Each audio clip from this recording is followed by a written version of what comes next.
हठात कौन पाई मु भुवनेश्वर बैक कले 3-4 दिन आहुरी मते गाँव में रहिबार थिला सेतिपाई वीडियोटी शेष जाए देखंतु। हेलो हाय मु दीपांजलि वेलकम करुची आ गोटे शुभ सकाळ को। तो ये सकाळ मु मोर एज यूजुअल कॉफी ब्रेकफास्ट ए सब कंप्लीट करिकी तापरे टिके मार्केट जाइथिले। मार्केट रु लिची नेकी आस्थिले आम पुओ देखंतु खाउची।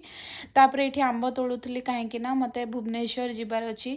आपण माने जानि छंती कि नाही मु जानिनी। जदि ए वीडियो देखुचंती मते लास्ट मिनी ब्लॉग गाँव रे वीडियो रे आपण मानकर बहुत सारा भल पाइबा पाइछि मु।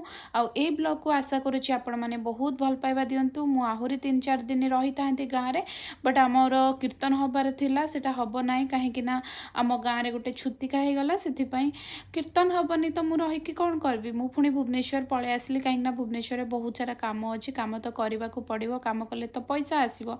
That's it. वीडियो भल लागिले मते सब्सक्राइब करिवे आ बहुत सारा भल पाइबा दियंतु मोर ए छोटो मिनी ब्लॉग को।